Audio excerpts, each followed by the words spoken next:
Buenas noches, bienvenidos una vez más a Género y Deporte, la barra de Deporte UNAM, en donde tratamos temas de género respecto al deporte y a nuestra vida social y cotidiana. Este mes estamos hablando de las maternidades. Si pudieron ver los programas anteriores, quienes ya nos acompañan desde hace mucho tiempo y a quienes son nuevos les damos la bienvenida. En este mes quisimos hablar acerca de las maternidades, pero desde un contexto en el que se nos permitiera reflexionar un poco más qué hay allá de lo distinto, de lo opuesto a lo que es la maternidad impuesta, la maternidad que ha sido romantizada por la sociedad, por el sistema en el que vivimos, en el que, bueno, la maternidad solo se vuelve individual, solo es una persona la que la lleva, es una persona quien ve por los cuidados y por las tareas de un hogar y de los hijos. Y entonces queríamos apostar por una visión un poco menos centrada en lo que es la diversidad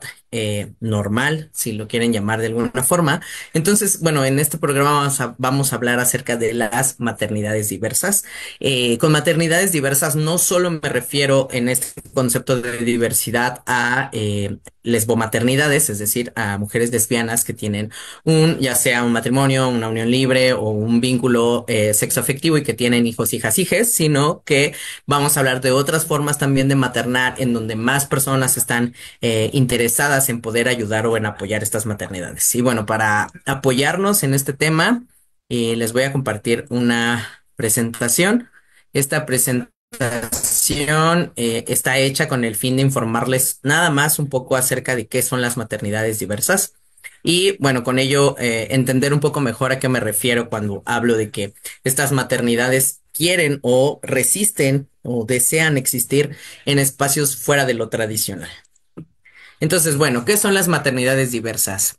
Cuando hablamos de diversidad familiar, vamos a tomar en cuenta a las parejas lesbianas, como se los comenté hace un rato, que eran las lesbomaternidades. También vamos a hablar de madres autónomas. Antes, o bueno, más bien un concepto que está muy socializado, muy entendido, muy aceptado en el mundo y en la vida diaria es hablar de madres solteras. En esta apuesta de romper con estos mitos o con estas tradiciones que llevan un poco a violentar o a revictimizar a las mujeres, se ha decidido eliminar el madres solteras por madres autónomas. ¿Por qué? Porque, bueno, las madres solteras refieren a un estatus de vinculación de la institución de la pareja como una institución. Es decir, que las madres, las personas, tenemos que estar vinculadas de alguna manera en pareja para poder ser personas que son válidas ante un sistema o ante el Estado o ante cualquier sistema judicial, político del país. Y quiero hablar solamente de México porque en otros países como Argentina, por ejemplo, los estatus vinculatorios emocionales no recaen en el sistema judicial.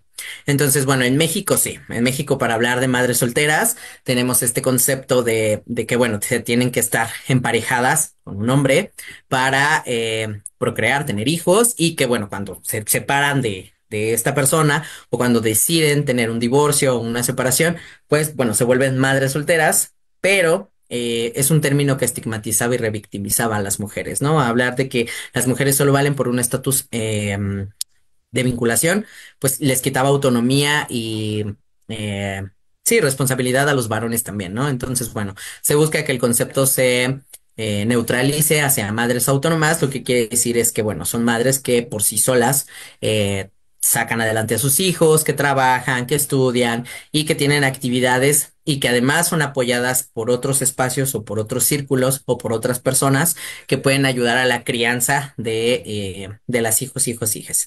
Esto lo vamos a ir retomando un poco más adelante. Por otro lado, también tenemos a las madres trans, que no necesariamente puse un asterisco al concepto de trans, porque como lo hemos hablado en otros programas y para quien nos ve por primera vez, el concepto trans es un concepto paraguas en el que, bueno, se habla de aquellas identidades y personas que no están conforme al género asignado al nacer. Y aquí entran las transfeminidades y las mujeres trans, que no son lo mismo, pero ya habrá tiempo y espacio para que hablemos de ello.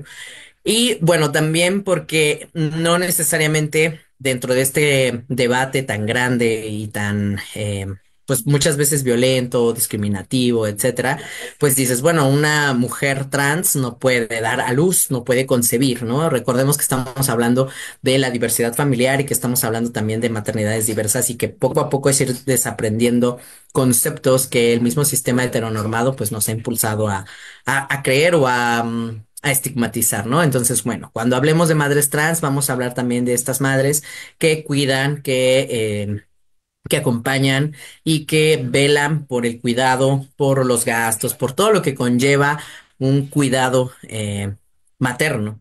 Entonces, bueno, estas maternidades diversas lo que hacen es apostar porque el sistema funcione no solo a partir de una sola persona, sino de forma comunitaria, ¿no? Entonces, bueno, a esto pasamos al siguiente concepto, que es redes comunitarias de crianza.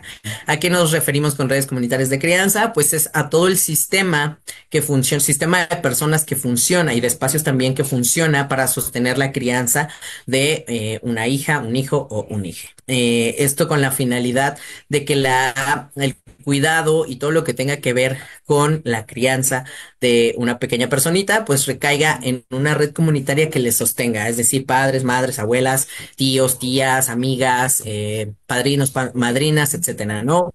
Pensándolo desde una forma más sí, sistemática que funciona así de esta forma, ¿no? Dentro de las mismas redes comunitarias de crianza se busca que haya una interindependencia o ¿cómo llamarlo? Como desaprendimiento de los sistemas monógamos heteronormados de la maternidad, ¿no? Es decir, que todos somos vínculos afectivos y que todos somos vínculos que están existiendo a la par y al mismo tiempo para poder buscar criar y acompañar a una infancia. Y bueno, en México, según el INEGI, para el 2020, 4 de cada 10 hogares están encabezados por mujeres y muchas de ellas existen fuera del modelo tradicional heterosexual y monógamo y que está invisibilizado sistemáticamente en políticas públicas. Es decir, hay em, 4 de cada 10 hogares son mujeres autónomas o mujeres que están creando en redes comunitarias de crianza o mujeres madres trans que están también resistiendo, otras son parejas lesbomaternales, etcétera, ¿no? Y que obviamente, ya más adelante lo veremos, pues están siendo invisibilizadas sistemáticamente por políticas públicas del mismo estado, ¿no? Y bueno, entonces, entendiendo que hay maternidades diversas, nos ponemos a pensar, bueno, entonces es posible que podamos escapar al mandato de la maternidad impuesta. Ya en programas anteriores estuvimos un poco como reflexionando, pensando también sobre qué era ser madre, sobre qué era todos estos mandatos, todos estos estereotipos, incluso esta romantización que tiene la maternidad, de que bueno, la madre es sagrada, la madre es incapaz de lastimar, incapaz de dañar, que la madre no puede abandonar, que la madre, etcétera, etcétera, ¿no? Y que además también subyuga a otros espacios de interindependencia y de individualidad para con las mujeres, ¿no? Entonces a esto llamamos al mandato de la maternidad, como la maternidad es impuesta, las mujeres nacieron para procrear y además de para procrear, para sostener el cuidado y para poder dedicarse, digámoslo, de una forma más básica en cuerpo y alma a sus hijos, ¿no? Entonces, bueno, es posible que se escape de este mandato. ¿Cómo? ¿No? Entonces, bueno, vienen estas resistencias de madres diversas o de maternidades diversas o de familias diversas en todo caso. Y bueno, vamos a ir desglosando un poco cada uno de estos espacios, ¿no? Para hablar de maternidades lésbicas, bueno, sabemos que en América Latina el índice de lesbofobia es alto a comparación de algunos otros países de América Latina y del mundo, el resto, México, Colombia y me parece que Guatemala son uno de los países más violentos para con las madres lesbianas. Y bueno, de principio van a enfrentar la negación de sus derechos parentales básicos, ¿no? Es decir, cuando dos mujeres quieren criar o tienen a una infancia, bueno, lo primero que se van a enfrentar, pues es con la negación de los derechos parentales básicos, ¿no? Que en este caso, pues registrar a los hijos, el acceso a su seguridad social, sobre todo si no son una pareja casada ante la ley. Y bueno, la patria potestad, ¿no? Cuando hay un divorcio, quién se queda, o cuando ya ha habido, por ejemplo, lo pienso con las madres bisexuales, cuando ya ha habido un vínculo con un varón y bueno, está esta negación de saber, bueno, que ahora la mamá tiene una pareja mujer y el papá puede usarlo en contra para decir, bueno, no es un buen ejemplo, no se puede hacer, etcétera, ¿no? Entonces, bueno, en México, al menos, el reconocimiento de ambas madres va a variar por estado. Es decir, no en todos los estados de la República Mexicana hay un reconocimiento de que exista madre-madre o de que exista padre-padre. Y, por ejemplo, en Jalisco y en Yucatán aún hay muchísimas trabas judiciales. Actualmente Jalisco está buscando la forma más o menos como de poder regular, uno, el matrimonio igualitario, dos, el derecho a la identidad sexogenérica de las identidades trans y por otro lado, pues el reconocimiento de los derechos parentales básicos de las infancias en Jalisco, pero todavía hay muchas trabas, sobre todo pues el gobierno es más conservador, las personas que configuran dentro del poder, pues también están dentro de un espacio más conservador, católico, etcétera, que pues bueno, ha llevado a que no se reconozca o no se haga el pleno reconocimiento de los derechos de la población LGBT para sus funciones, ¿no? Y bueno, también habrá testimonios de madres lesbianas y hay testimonios de madres lesbianas que no pueden inscribir, por ejemplo, a sus hijas, a sus hijos en escuelas sin la autorización del padre biológico, es decir, tal vez no hay un padre biológico, ¿no? También desenraizar esta forma de pensar que porque existe un matrimonio o una pareja y que maternan a un hijo, hija, hije, pues también está esta concepción de que, bueno, padre debe de tener, sino de dónde, ¿no? Y muchas veces estas suposiciones o estos señalamientos, pues resultan violentos, ¿no? Son violentos por sí solos. Entonces, bueno, si el Estado, que es el primer espacio que debería de reconocer los derechos de las parejas lesbianas y que además maternan, en este caso lesbomaternales, pues es donde viene como esta pregunta de, bueno, pues es que no hay un padre biológico, ¿no? Entonces, si no hay un padre biológico, ¿dónde está la autorización? No va a existir, ¿no? Entonces, bueno, de principio están esas dificultades.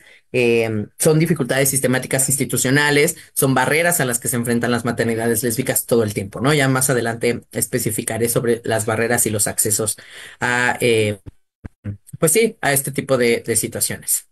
Y bueno, ahora vamos a hablar un poco de lo que es la crianza en tribu y que es una contrarrespuesta al sistema de lo que les hablaba al principio.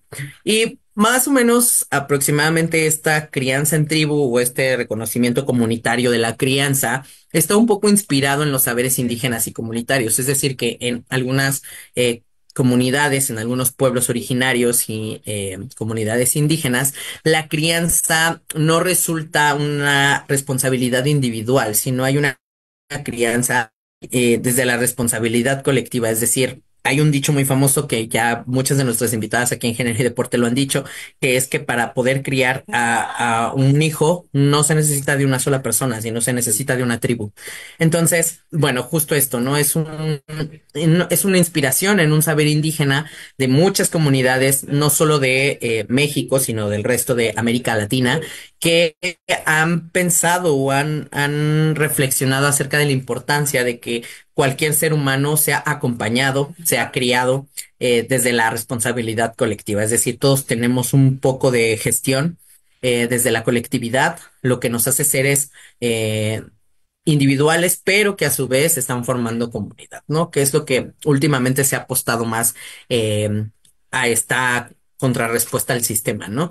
Y bueno, por ejemplo, en Oaxaca y en Chiapas y también en Ciudad de México hay muchas redes de apoyo entre mujeres, madres solas autónomas, y que también se están incluyendo abuelas y amigas que crían en conjunto, ¿no? Y podemos decir, bueno, es que esto suena demasiado, no sé, como muy hippie, como muy... Yo lo platicaba con varias amigas y compañeras respecto, bueno, es que esto suena que es algo muy hippie, ¿no? Como abandonar cualquier sistema de individualidad o cualquier sistema capitalista y irnos a vivir a un pueblito y criar todas juntas a nuestros hijos, ¿no? O una sola de nosotras y irse a vivir cuatro mujeres a la misma casa para criar, ¿no?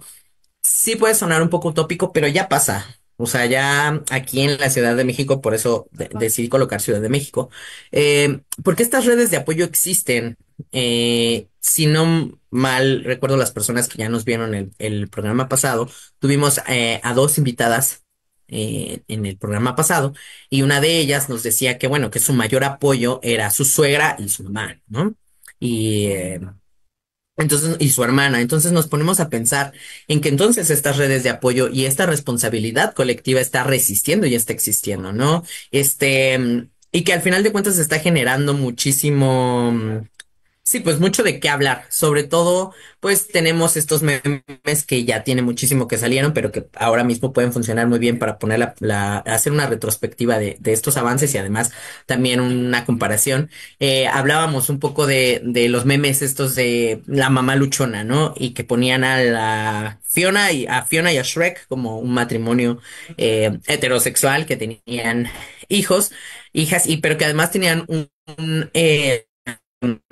aspecto y un prototipo muy específico, ¿no? Entonces empezamos a hablar de las mamás luchonas, empezamos a hablar de mamá chingona, mamá luchona, y ¿qué hace la mamá luchona? Bueno, siempre está diciendo que saca adelante a sus hijos, que el papá de sus hijos no le da dinero, etcétera, ¿no? Entonces empezamos a tener estas reconfiguraciones de la maternidad a partir de los prejuicios y de los estereotipos de un problema que además de ser sistemático es estructural, ¿no? Que en este caso pues es el abandono de los varones cis hacia con sus familias, hijos, hijas e hijes, ¿no? Y que bueno, también se ha creado todo a partir de la cultura pop, a partir de las redes sociales, a partir de la era digital, todo un señalamiento y de hecho leyes también que han promulgado que los hombres deudores de pensión alimenticia pueden ser aprendidos, ¿no? Pueden ser arrestados por la evasión de esta responsabilidad. Entonces, si tenemos todos estos puntos importantes, nos damos cuenta que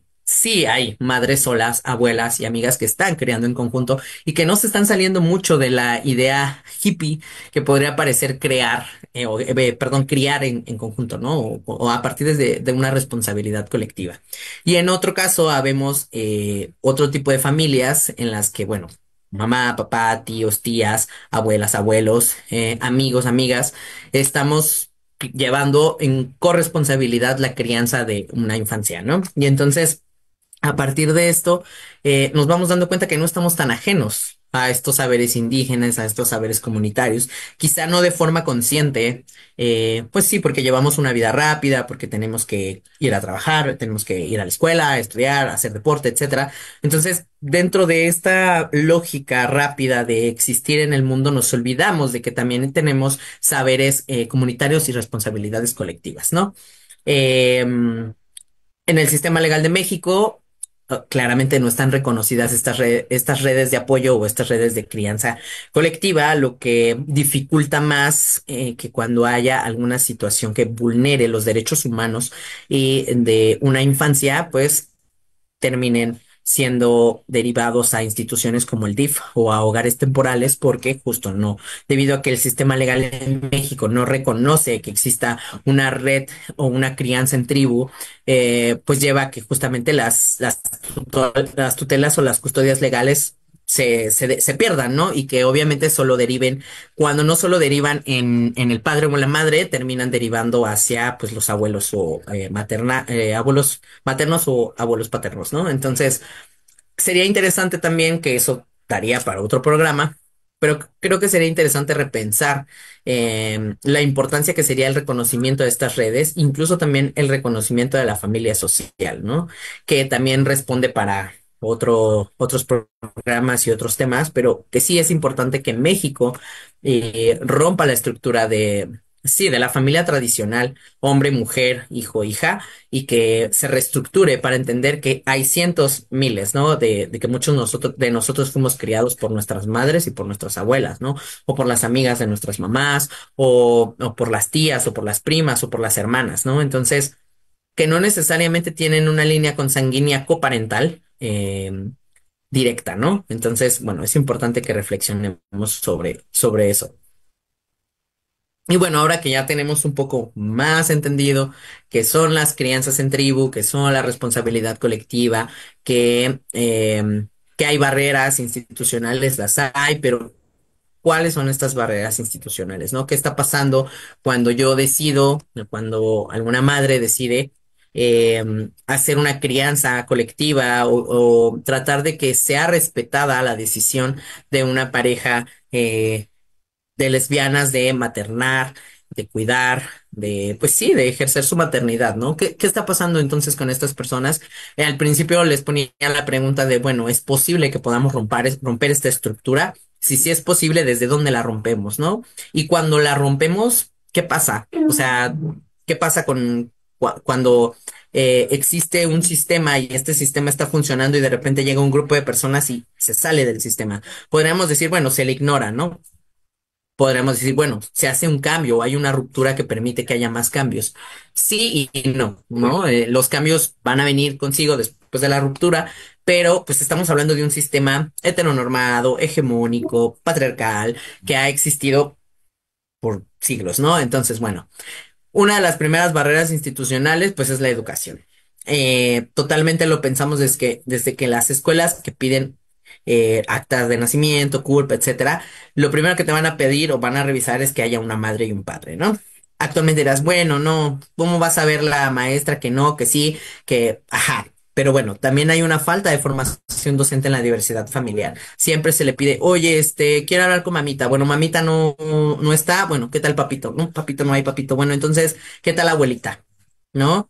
Y entonces se está amalgamando una serie o se está obviando más bien, y al mismo tiempo amalgamando una serie de información que está ahí volando, ¿no? En el hecho de que, bueno, no todas las infancias están siendo criadas por mamá y por papá, ¿no? Entonces, además de eso, todavía sumarle a formatos, a inscripciones, a actividades como lo es pues, el Día del Padre.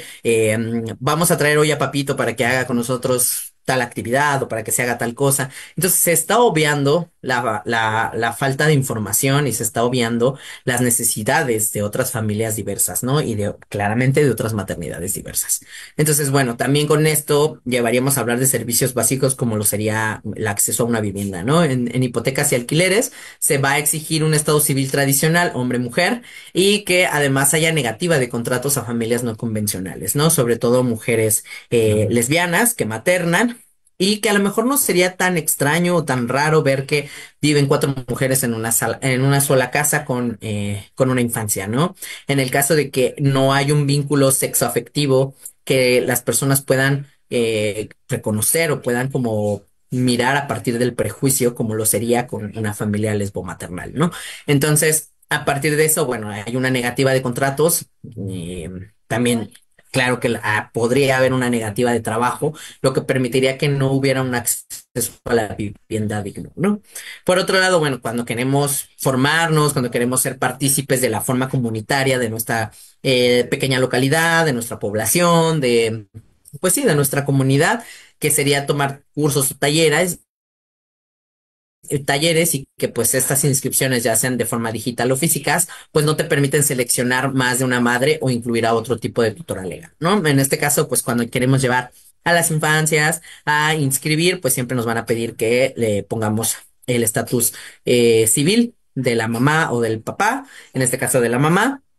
Y no va a permitir que el estatus social mismo permita que la infancia pueda tener dos mamás, ¿no? Entonces, ahí hay otro reconocimiento de una barrera institucional. No, sinceramente, yo en lo personal, siendo parte de la población LGBT, jamás he visto que pues sí, estos como ¿cómo llamarlos? Órdenes o inscripciones o estas boletas tengan una información en donde, bueno, se hable o se identifique o se nombre a las maternidades diversas o a las familias diversas, ¿no? Y por otro lado, bueno, también hablando desde el sistema judicial, pues podemos darnos cuenta que pues los procesos de identificación, de registro, pues son procesos largos, cuestan dinero y muchas veces pues son revictimizantes para poder reconocer la maternidad fuera del matrimonio heterosexual, ¿no? En este caso lo vemos con las mamás lesbianas y por otro lado también para las mamás autónomas, ¿no? Las mamás o las mamás que deciden criar solas. Sin que hayan pasado por un estatus civil que se llame divorcio o separación, que simplemente han decidido maternar solas, pues sí, ¿no? O sea, el sistema judicial no va a reconocer su maternidad. Y cuando hablamos del registro madre autónoma, hay una opción de que dices, bueno, no comparece el padre al registro y no hay un acta de nacimiento del padre o de reconocimiento de que el padre está presente o que quiere hacerse cargo del registro civil ante el sistema judicial y Renapo, pues entonces lo podemos poner como tu apellido, ¿no? Y entonces ese reconocimiento civil que para muchas personas como ciudadano te da estatus como parte de todo el sistema y del, pues aparecería esta persona como, perdón, las infancias aparecerían como y hermanos, ¿no? Hermanos, hermanas y bueno, no hay un reconocimiento pleno de la maternidad, ¿no?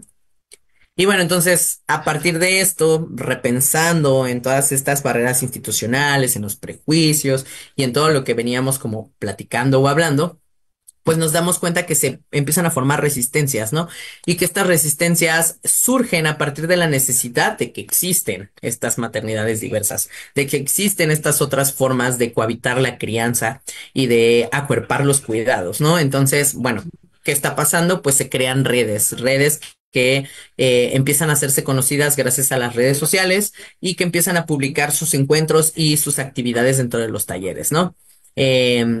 Por otro lado, tenemos que el sistema judicial estatal empieza como gobernación, empieza como a darse cuenta, bueno, hay muchas formas de maternar, hay muchas formas de ser mamá y pues que este ejercicio de la maternidad está siendo cada vez más distinto entre sí, ¿no? Ya no es el mismo sistema de maternidad o la misma forma de ejercicio de maternidad que existía en los años 50, por ejemplo, que incluso me atrevería a decir que para los años 50 ya había maternidades diversas existiendo, ¿no? Pero que no eran nombradas ni eran visibilizadas. Entonces, bueno, por ejemplo, aquí tenemos una ilustración del CONAVIP para hablar de maternidades diversas, que dice, no hay una sola forma de ejercicio de la maternidad. Felicidades a todas aquellas mamás que aman, apoyan y aceptan. La maternidad es amor sin importar las formas.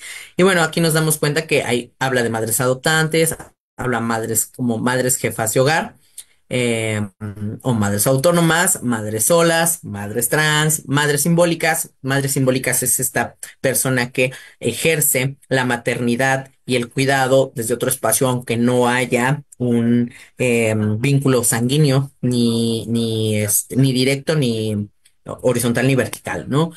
Habla de madres lesbianas, habla de madres biológicas, y habla de madres de crianza y habla de madres gestantes, ¿no? Que sí, que pienso que muchas veces, y lo he platicado con algunas mujeres, la importancia de nombrarles como lo que son también ayuda a empoderar y también ayuda a que se identifique el ejercicio de la violencia sistemática y institucional para invisibilizar a otras formas de maternar, ¿no? En este caso, pues bueno, hablar de madres biológicas o de crianza o gestantes, em, también podría ser importante para algunas mujeres. No hablo que de todas o no hablo que eso tendría que cambiar, porque pues sí, recaeríamos otra vez en el ejercicio romantizado de la maternidad de madre solo hay una y cuando realmente puede estar existiendo, resistiendo desde otros espacios. Y bueno, como lo comenté hace un momento, también hay muchos talleres comunitarios. Si nos damos una vuelta por Instagram, por TikTok o por Facebook, nos vamos a dar cuenta que están surgiendo muchos talleres comunitarios de autocuidado, de apoyo legal y de redes de economía solidaria, ¿no? Desde la politización de la maternidad, que en este caso, bueno, los talleres comunitarios de autocuidado hablan un poco de esto que veníamos aterrizándole ya un poco mejor de esto que veníamos hablando en programas anteriores, ¿no? ¿Qué pasa con las madres que laboran? ¿Qué pasa con las madres que tienen a su cuidado a otras personas adultas y no solo a sus infancias? Sí, de qué forma me cuido, de qué forma resisto ante la violencia, ante el cansancio, ante el trabajo, ante las desigualdades. Bueno, hay talleres comunitarios.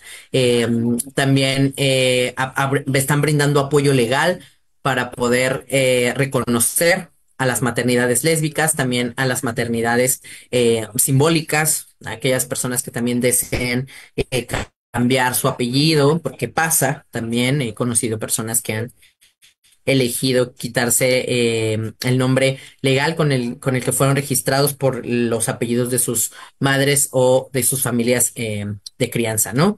Y por otro lado, pues también Reyes de Economía Solidaria. Esto es algo muy importante. Actualmente, podría parecer sí un poco desde el privilegio quizá, pero también se está tratando de que se rompa esa barrera de privilegio para que entendamos un poco acerca de redes de economía solidaria. ¿A qué referimos a redes de economía solidaria? Bueno, son estos grupos de personas que a partir de actividades como el trueque o como a partir de actividades como el intercambio de servicios, es decir, no sé, yo sé coser y sé bordar y tú sabes cocinar y haces postres, ¿no? Entonces, bueno, yo puedo brindarte a ti a partir de mi eh, forma de coser o de bordar algún servicio que te pueda servir a ti, que pueda ser retribuido ya sea de forma económica o en especie y tú también puedes retribuirme a mí. Entonces, estas redes de economía solidaria permiten que exista una sostenibilidad de las redes comunitarias afectivas que permiten que, bueno, se pueda sobrevivir en un mundo donde el capitalismo está atacando, en donde estamos siendo inmersos, donde la vida cada vez es menos accesible, tanto a vivienda como a servicios básicos como lo es la salud y la comida, ¿no? Entonces, bueno, estas propuestas están intentando que justo en estos espacios, pues propuestos para resistir ante la maternidad impuesta, ante la maternidad estereotipada y ante la violencia de género, pues que surjan, ¿no? Y bueno, también estos talleres, estos grupos y estas redes, como lo son las, por ejemplo, las Madres Lesbianas de México o las familias diversas en América Latina, que vienen pues de colectivas que son hechas a partir de grupos feministas que hablan de la comaternidad y del matrimonio entre amigas, que eso también ahorita ya lo platicaré en un momentito, pues están tratando de proponer reformas a la legislatura que habla acerca de una comaternidad legal, es decir, no solo también que apoya a las madres lesbianas, sino que apoya a otro tipo de maternidades, que haya un reconocimiento de vínculos afectivos, que aquí hablo del matrimonio entre amigas, que, bueno, muchas mujeres o grupos de mujeres han apostado por casarse entre amigas para poder acceder a servicios básicos como hipoteca, seguro social, etcétera, ¿no? Entonces, bueno, que la ley reconozca estos vínculos afectivos y también ahí no lo quise poner muy bien, pero bueno, el principio porque tal vez lo daría para otro programa, pero el principio de la presentación hablábamos un poco de romper esta barrera también desde la monogamia, ¿no? Y bueno, también sistemáticamente hablando, hay un reconocimiento de vínculos afectivos cuando hay infancias que están siendo criadas desde la diversidad relacional, es decir, desde el poliamor, desde la anarquía relacional y desde otro tipo de formas de relacionarnos que no necesariamente tienen que ver con la monogamia. Y bueno, obviamente que también haya una inclusión en las leyes de los cuidados, que bueno, ya casi se acerca octubre y en octubre hablaremos sobre pues esta inclusión de las leyes del cuidado, que es el cuidado y que también entra mucho en esta parte de la comaternidad y de crianza en tribu y de colectivas feministas que hablen del matrimonio entre amigas, de la comaternidad, de la no monogamia, etcétera. Entonces, bueno, ya lo veremos en octubre en el mes de los cuidados. Y bueno, cierro esta pequeña intervención de información acerca de las maternidades diversas con esta frase. Y también tenemos una imagen, pues, que quise ponerla porque justamente habla mucho de lo que es la diferenciación entre la forma de ejercer y de maternar, ¿no?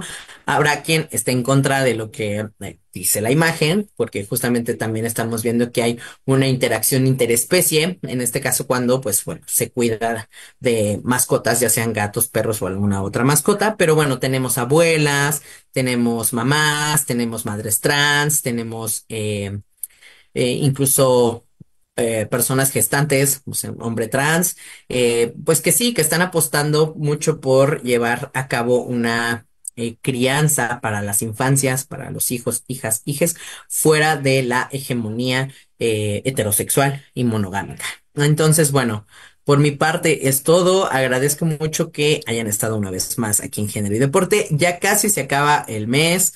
El siguiente programa vamos a hablar de lactancia. Vamos a tener a una doctora que tiene un proyecto muy bonito y pues nos va a hablar mucho acerca de todas las dudas que tengamos sobre la lactancia, los mitos sobre la lactancia y pues como para que podamos acercarnos un poco más al tema. Y también vamos a hablar después un poquito más sobre pues las redes de cuidado y qué está pasando también con la maternidad desde el lado más psicoanalista, ¿no? Entonces, bueno, por mi parte es todo. Muchísimas gracias por acompañarnos una noche más en Género y Deporte. Yo soy Pablo Santamaría y nos vemos la próxima.